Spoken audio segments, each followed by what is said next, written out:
Hello, I'm Sue Stiles. Welcome to this episode.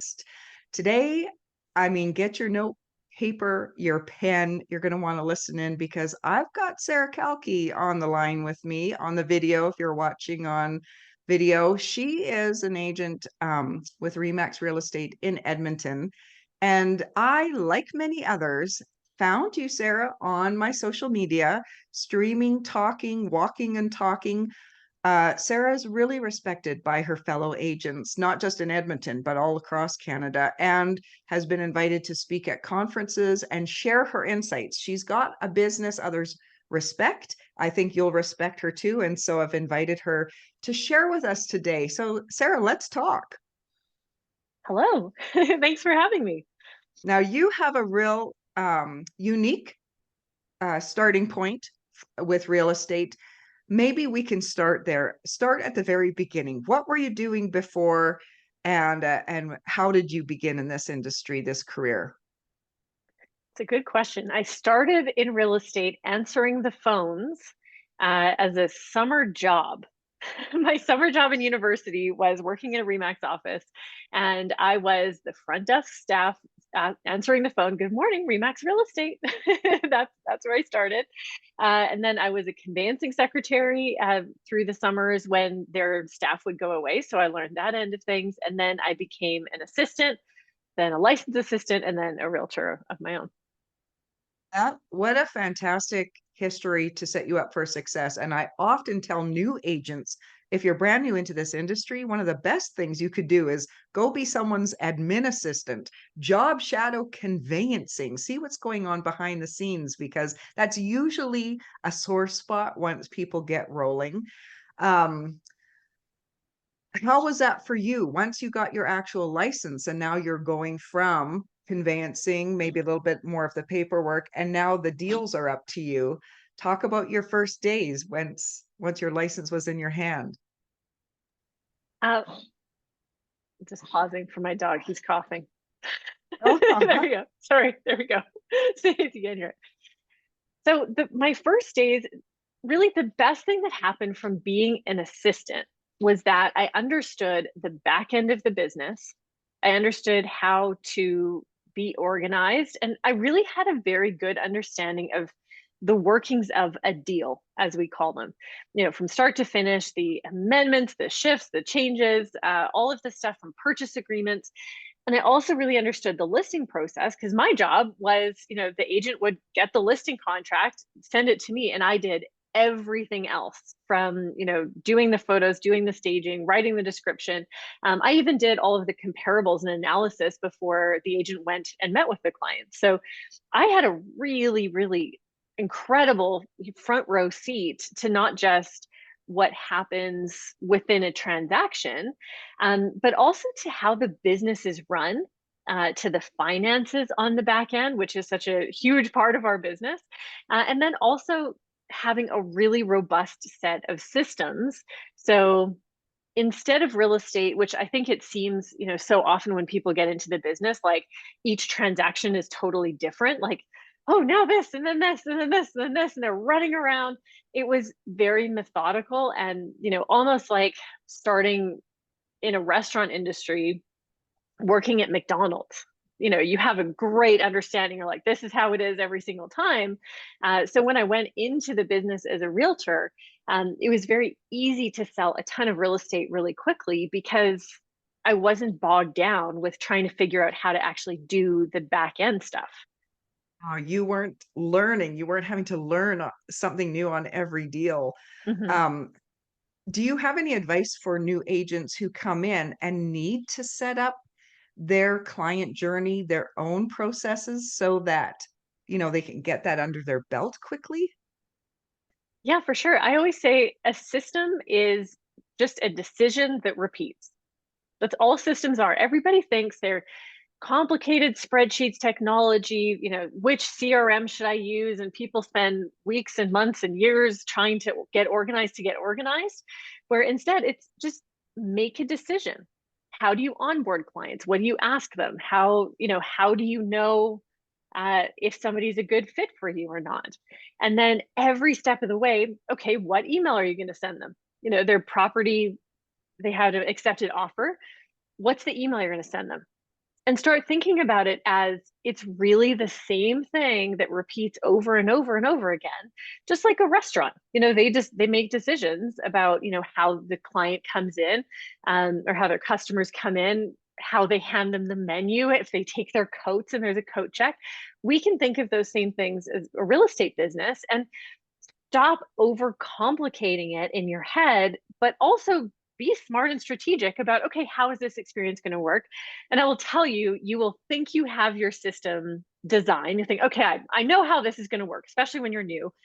Then the learning begins. And I will tell you from my experience of many, many years in the real estate business, we are still tweaking, changing, improving our systems and our processes every single day.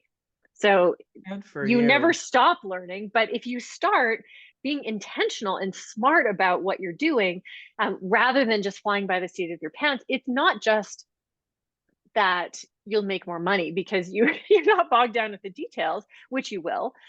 It's also that your clients have a better experience and you have a better experience, and they're not having to stop and questions all the time. Oh, what am I supposed to do now? What do I do next? How do I book the inspection? What do I do with the deposit? When does my listing go up? What do I do when there's a showing? Every time you get asked a question, there's a really great Jeff Bezos quote. Love him or hate him, doesn't matter. There's a great quote where he says, if a customer has to ask a question, then we know the system's broken. Yeah. So he's like, the best system is where customers don't ask questions. The system just simply works. And that's what Yes. we aim for every day. I'd love to hear that. Of course, I'm a fan of systems, and I was just talking to a past client the other day, and they put in systems of email templates. So just like you're talking Mm, about, every time the contract gets accepted, there's a whole bunch of questions from the client. So, so they sort of have a form email template to start from and send mhm, it to their clients. And they were in a meeting with a 20-year veteran in real estate. She does a great business. And she turned around and said, "What are these email templates you're speaking of?" And so it's very common to be in the industry for a long time, and yet in every deal, replicate and rewrite those emails or mm, reimagine that process on and on. And mhm. that it takes a lot of time to do that. Yeah, totally. Yeah. Yeah. Well, when you started your own business, how long did it take you to find your first deal? And maybe share, where did you find that first sale from? Well, the benefit of having been I was an assistant for 5 years in total before I became a realtor on my own, is that everybody in my world knew that I was in real estate. And it wasn't like I was a flash in the pan, just got my license wet behind the ears, which is really hard to get your family and friends to trust you at that point. Yeah. Everybody knew I wasn't just in real estate, starting it, they knew that I really knew my stuff. So my first transaction, my first listing was, I had a couple of, kind of family buyer things, but my first real legitimate customer was actually a sign call from my office. And it was these folks who wanted to sell their house. And they lived across the street from the school, and I went in, and I, as much as I was an assistant on the back end, I didn't have any experience going and doing listing presentations. It was all, I'd get this stuff, so I put together my listing presentation. I was so nervous, and my business cards were literally like, I didn't have professional business cards. They were printed on a printer on like fancy cardstock with just my name on them. They looked terrible, and I like cut them on a paper cutter. Like that's how Good for beginner I you. was. Yeah. And I went there and I competed against the top name in the neighborhood, the number one top guy that was super famous, who had actually been their agent when they purchased the property. So I was really, really up against it. And they ended up picking me because one of my experience that I had, the fact that I paid my dues and that I understood the industry, and that I had worked helping all of these sellers before stage their homes, and I knew the marketing, and I explained about all of that stuff. And they also picked me because they didn't want to work with a really big name agent that time around, because they had actually not a great experience. He kept showing them all of these properties that were his listings, that were nowhere close to being in their search criteria, but their feeling was they were getting shown these properties just so that he could say that he was showing his own listings. And they were like, what a waste of time. Like, it just was a horrible experience. So, uh, two morals of the story: one, you just never know where your business is going to come from. Be prepared, and you don't have to have, the fanciest everything. You don't have to have a fancy business card and a fancy, people spend 4 weeks putting together a logo and all this stuff, but you can have really bare bones. So that's kind of lesson one. Lesson two is that not everybody wants to work with a big fish. We think that sometimes in our business, and in our mind we're like, well, if only I was more experienced, if only I was more successful, then I would have more business. But there's a huge opportunity, and that was my first open door to tell me, just because you're not a big name already doesn't mean you can't be really successful. In fact, that can be a big asset. Isn't that a great mindset? Because I think you're right. People do default to assuming the big names and the heavy hitters get all the business. And what a great first experience. I hope everyone listening that you're hearing that, like in advertising, there's that very famous commercial that Avis did. We're number two, we try harder. And then within the years, they became number one because clients, didn't necessarily want the number one. On your website, which is beautiful looking, by the way, and where you talk about yourself and meet the team, you say that since 2017, you have been regularly hitting 100 deals or more a year. And I wondered if you could speak to that a little bit because, scaling a business from one deal a month to 100 deals a year, how did you start doing it? Was it intentional? Who did you hire first? How did you get to that great number? Like that's a big benchmark in the industry. Yeah, thank you. Well, first of all, it's very important to have your why. There's really no great reason to sell 100 homes a year unless you have a very expensive hobby, or you just really, really like selling real estate and making money and not doing other fun things in your life. So I have horses. And if you know horses, they're very, very expensive. So I've been very motivated. Um, that's probably the first thing for anybody who's like, oh, I really want to sell more real estate, but they're in the struggle. Having a really wonderful why, something that's fun, rather than like, oh, I have to sell houses because it gets you in like desperation mindset. I've always been like, if I sold like 10 extra houses this year, I could buy that extra saddle, or I could go to those extra horse shows, right? I always keep it really fun and light. So my energy stays really, really fun and light with my business, with my clients, and with my approach to building systems and scaling. So remember, I started as a real estate assistant. So in my last couple of years, I actually challenged the real estate exam back when you could, because they were taking away the challenge option. And a fellow assistant down the hall was like, hey, Sarah, let's go challenge the exam. So we did. And we both ended up with our licenses. We at that point, I had no intention of being a real estate agent. Uh, so I was a licensed assistant before I even thought I would sell real estate. Anyway, so there I am. My last year in real estate, I worked as an assistant as an independent contractor. And the laws of independent contractors say you can hire subcontractors. So I was probably the only assistant with my own assistant that exists in the business. There's like agents who have multiple assistants, but I hired an assistant under me, while I was still working as an assistant because I was a contractor and that's what the rules say. So when I started in real estate, I already had an assistant. The first person I hired was actually my mom. Real estate can be a very family friendly business. My mom was an executive assistant to the cabinet ministers in the legislature for 20 some years. So she is extremely competent, brilliant at getting things done. And as the years progressed, she started to get busier. I started to get busier. So we've hired many, many more staff as the time has gone on.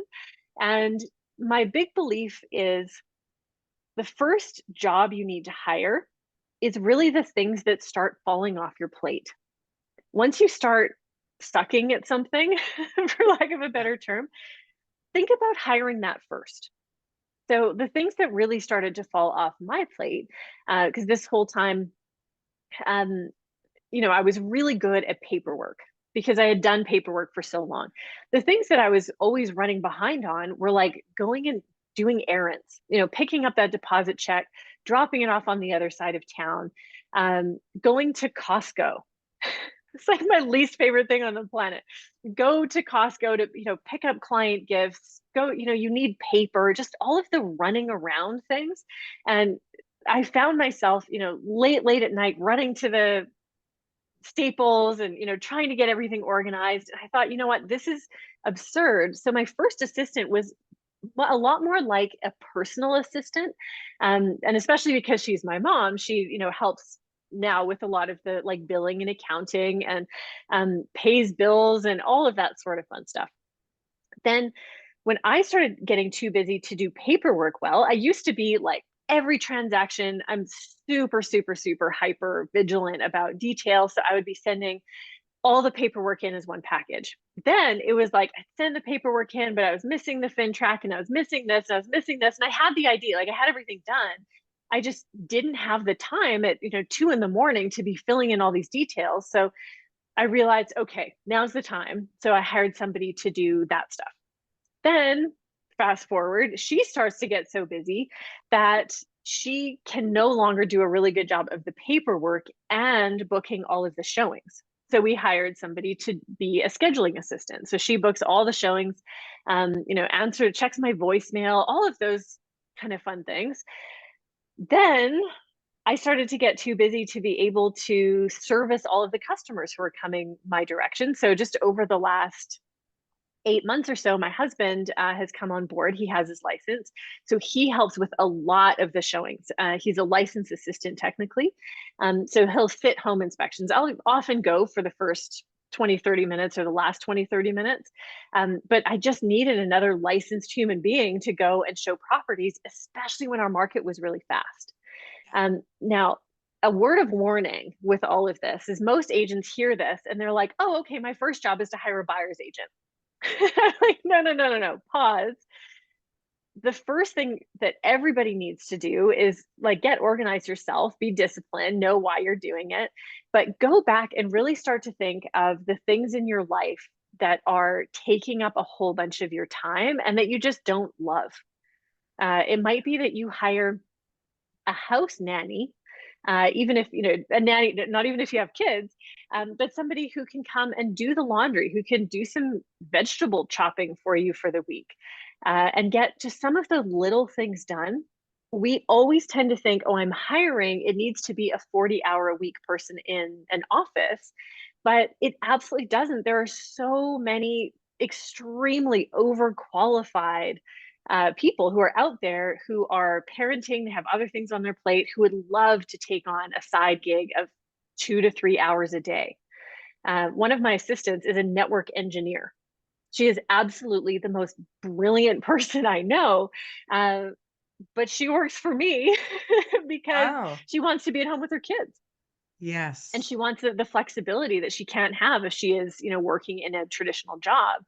So there's people who are so qualified, so competent and amazing, and really don't have to be outrageously expensive either, who can really help you stay on track. Oh, that's such a good vision of how you've grown the business like that. And yes, keep it in the family. That's, I mean, fantastic. When you talk about these high volumes and, 100 deals more a year, the family's working, people are busy.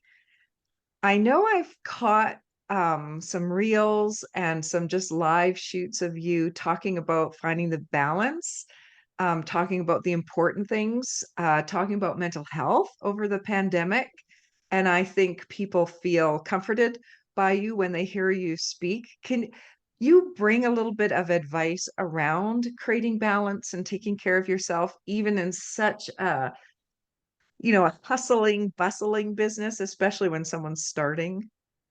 Yeah. You know, real estate can become, well, they say real estate is a lifestyle, and it can become a replacement for regular things in your life very easily. You work in the office during the day, you're out on appointments during the evening and on weekends. And what does that leave? You're basically working all the time. Now, I will tell you, I worked really, really, really hard the first probably 8 years of my career. I would work 7 days a week, work till the wee hours in the morning. But I kind of hit a point, especially once my daughter started getting a little bit older, where I thought, I don't really want to be doing this all the time. And the advice that I have for everyone is really be careful with who you're following and who you're setting on pedestals as people you want to emulate. I'm a very, very competitive person by nature. I grew up in a home where you had to get 100% on every test. If there was 97%, it was like a problem. So excellence was really bred into us. Like, you have to always try your best. You have to be number one. And what I realized is that being number one on other people's terms is a lot less important than being number one on our terms. Now, I sell as much real estate now, but because I have better systems, because I have incredible staff that works with me, and because we're just really efficient and organized. Now, it takes time. A lot of what we're efficient and organized in, it seems like, oh, it's just email templates and sending things out. The hardest skill to learn in real estate is, how do you be efficient and organized communicating with clients? A beginner agent might show the same customer that I'm showing 30 to 50 homes, and we're maybe showing them 6 to 8, because we're better now at understanding what they want, at distilling things, at setting boundaries, pre-qualifying, explaining. Same thing with offers. We tend to win our first offer, even if it's a bidding war. A lot of agents are bidding 7, 8 times before they win. That's from experience. That's from teaching people and really knowing how to communicate what offer is going to come in, reading the room, knowing the other agents that are the players in Yeah. any offer situation, knowing what it takes. It all takes time, but it's a lot easier for us now to look at a situation and make a very easy snap judgment on it, and have that judgment actually, for the most part, be correct.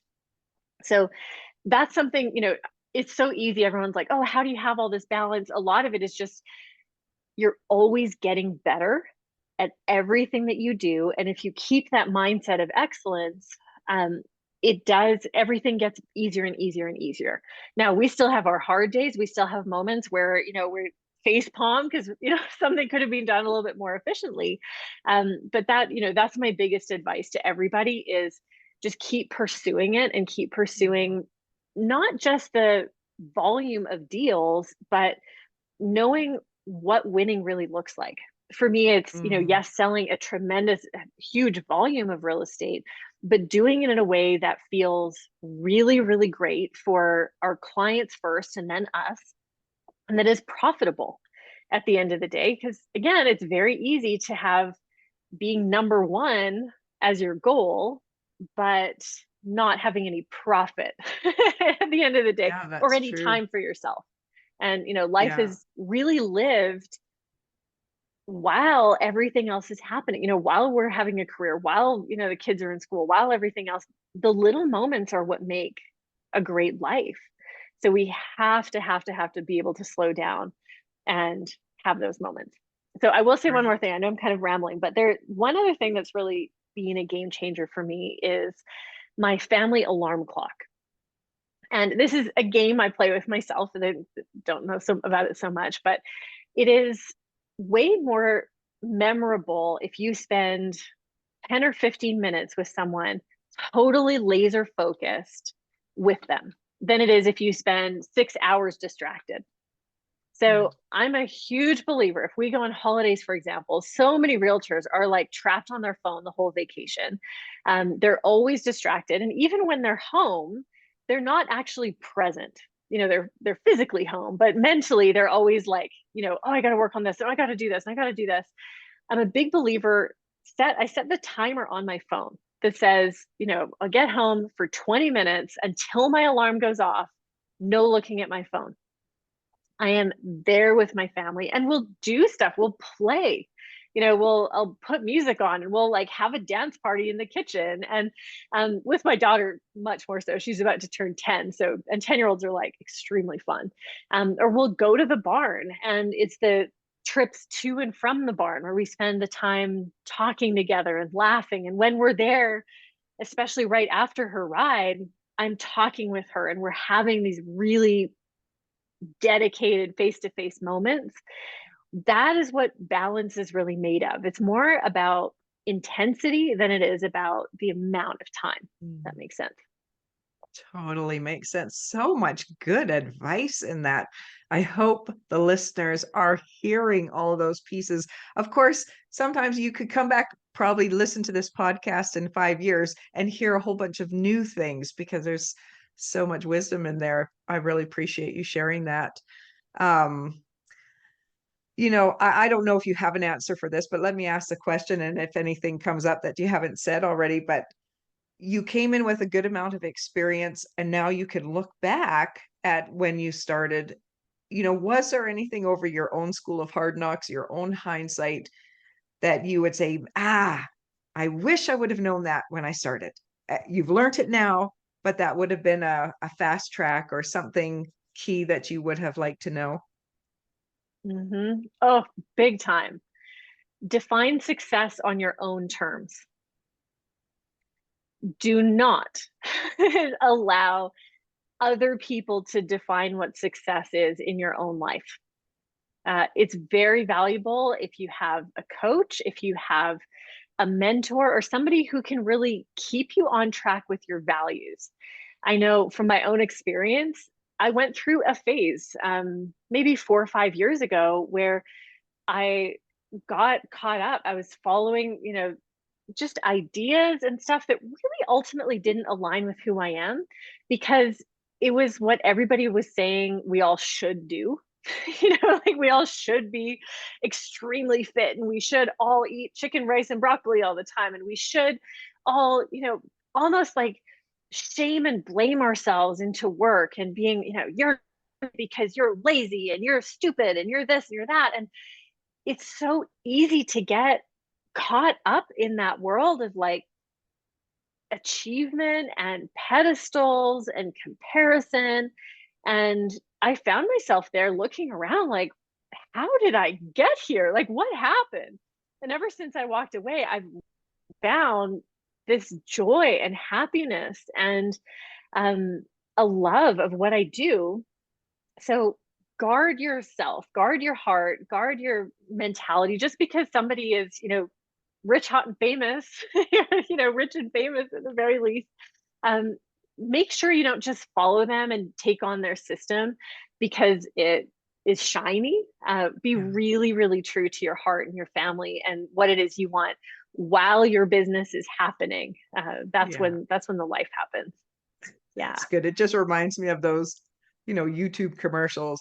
I used to be poor and blind, and then I did this system, and now I own cars and Ferraris, and this is my mansion, and Yes. try to make everybody else feel like, oh, that's what I'm supposed to do. So, and Hmm. it can get like that in the real estate industry. It's such a close group, you Hmm. see what other people are doing, and you're kind of measured in comparison and in competition with everybody else. So keep that close. You've given us a lot to think about. Before I let you go, do you have any other stories that you could share, or a final piece of advice for those new and starting out, Sarah? I have a good story for you. And this was the very first transaction I was telling you about who hired me. They called me, and this agents will appreciate this no matter what market they're in. They call me one day and they say, Sarah, we have to cancel our listing. And this is my first listing. This is like a big deal. And I'm like, oh no, like what happened? Why do you have to cancel your listing? And they said, our budgie died. Their budgie, like their little tiny bird budgie, their budgie died. And this budgie was like very, very near and dear to their hearts, clearly. And they were absolutely distraught. They were like, you know what? We changed our mind. We're not moving. There's too many things going on in our world. We can't process the loss of our bird. So we're going to cancel our listing. So agents, you are going to have this happen where you'll have clients who, everything is going along just fine. And they'll say, oh, we have to stop. We have to whatever. So I thought long and hard about it. And even though I didn't really have much money at the time because I was starting out, I had a really nice flower bouquet sent to their home and wrote this really sweet in memory of the budgie. I can't remember the budgie's name, but the budgie on a card, sent it to them and, with condolences. And they were so touched that I really listened to them and I validated them. And I gave them time. They had some showings. We paused showings for a couple of days. We, rescheduled everyone till later so they could deal with the loss of their bird.